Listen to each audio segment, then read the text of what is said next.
You could turn in your Bibles to Somebody once told me, hey now,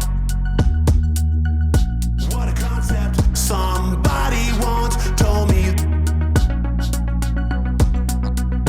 I said yeah. Go for the motorcycle.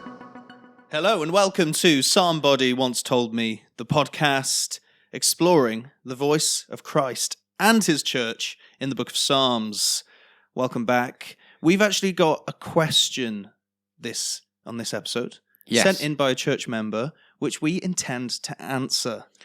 Aaron, do you want to read out the question?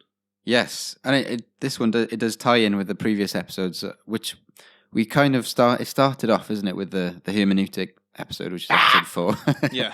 And then it kind of took us on a little journey, didn't it? Yeah, we're all on a journey together if you're listening to this podcast. Episode 5 and 6 are, off the back of that episode. It's like in the wilderness where, the Lord would have just said, right, we're moving over here. And the church, like, oh, we're going in this direction now. It feels a little like that. Yeah. But yes. the last 3 episodes have been about hermeneutics and interpretation of Psalms. Yes. And this right. question by a church member, or church members. Yeah. Because there's 2. There's Josh Davis and Jonathan Davis, who apparently prodded him. Josh has taken the credit.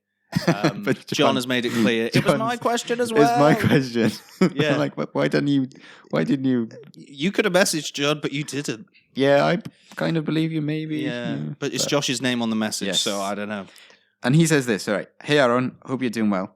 I was watching episode 4, Psalmology, and was wondering if you could point me to some references of the church fathers concerning what you're talking about. Because that episode is about hermeneutics. Yeah. And yeah, we'll leave the screen. leave the screen. And at the end, I mentioned a few names, and you did. So we were trying to say that the Bible's interpretation of the Psalms is this hermeneutic that Jesus is the primary prayer singer. It's about him. Mm-hmm. And then you were saying, and this is actually, it's not just us trying to say this, the early church would be on board with that too. Yeah. But it was an assertion. And Josh is asking for your citations. Yes, okay. It's because I think I mentioned Augustine and Athanasius. So here we go. Right, earliest example of someone using the Psalms in the way that Jesus and the apostles did is Clement of Rome. And he's he's an apostolic father. So there's a group of church fathers who are called the apostolic fathers. Yeah. Because they are in that period just after the apostles, and some of them were taught by the apostles. So, and they you can read their letters to churches, and in Clement of Rome's letter, he uses Psalm 22 in the same way as the way we've been talking about. So he says it's about Jesus, it's his voice, it's him speaking in Psalm 22. So yes, it says Psalm 22 of David, but he would just say, well, yeah, obviously the Spirit inspired David to write this, but this is the voice of Jesus. Yes. Yeah. He says that. So where could Josh, John, you can anyone buy else? the Apostolic Fathers, I think the Penguin Classics.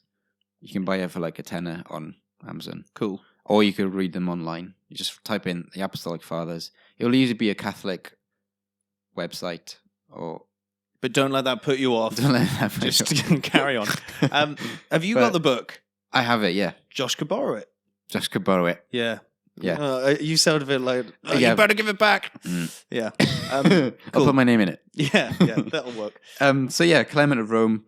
I think Justin Martyr then is I've got a quote by him which is awesome. Yeah. Because he is a bit later, so he's just after the Apostolic Fathers. And he is killed, and his students But are when killed. you've got a name like Justin Martyr, what do you expect?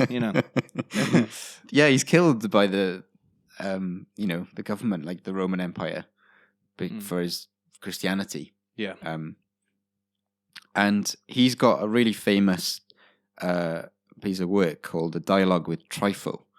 With who? Trifo. Not a trifle, not a pudding. Trifo. It's actually the dialogue with Trifo, the Jew. Because there's a lot of dialogue going on at this time between Christians and Jews. Yes. Obviously, a lot of the early, when the Christians were first called Christians at Antioch, a lot of them were just Jews. Yeah. And a lot of the We early... need to rebrand now. yeah. But you get a pushback from, Pharisees and Sadducees, whom Paul, was, the Apostle Paul was a member of. He was a Pharisee of Pharisees, and, his mates, I suppose, took on the mantle. And then he was saved, but they carried on persecuting the church after.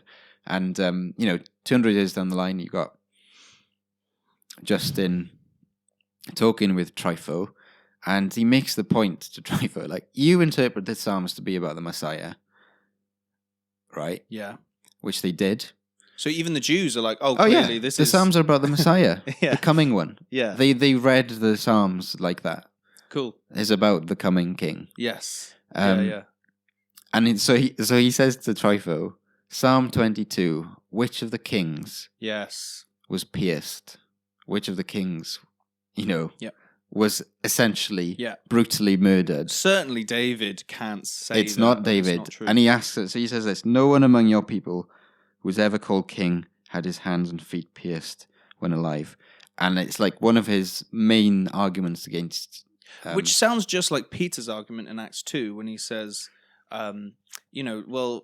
Psalm 16, David's written it, but he talks about how his body won't be left to decay.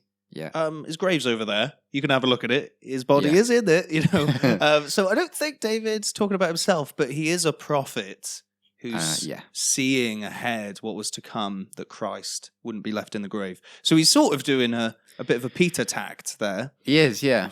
And it is a bit of a killer argument, I think, because this is how they read the Psalms. Well, even now, like when we would preach Psalm 22, which we've both done recently, and it's so obvious when you read it, like, they've pierced my hands and my feet. You're like, David, what are you on about? You've never experienced that. Like, Nope. You're just lying now, David. I Yeah. know you're having a bad day, but come on. But Yeah. it's like, oh, yeah. Anyway, yeah. Yeah. It's my Jesus. God, my God, why have you forsaken me? Yeah. That's how the Psalm starts, isn't it? And it's like, isn't that what Jesus said on the cross? Yeah, hang on. I've heard that line. Yeah. Yeah. But it's written for him Yeah. 1,000 years in advance. Yeah. For the director of music. That's Yes. it. Yeah. And so that's Justin Martyr. Yeah. Like, dialogue against Trifo. Yeah. I mean, he does use other Psalms, but mostly Psalm 22.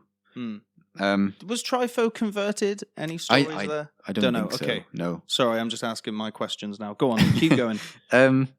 You got there's a big guy called Oregon, who uses Psalm 22 very similarly, and other Psalms. And then we get to the big guy. Oregon castrated himself, yeah, for the sake of the kingdom. Yeah, I believe so. Go look that one up, Josh and John.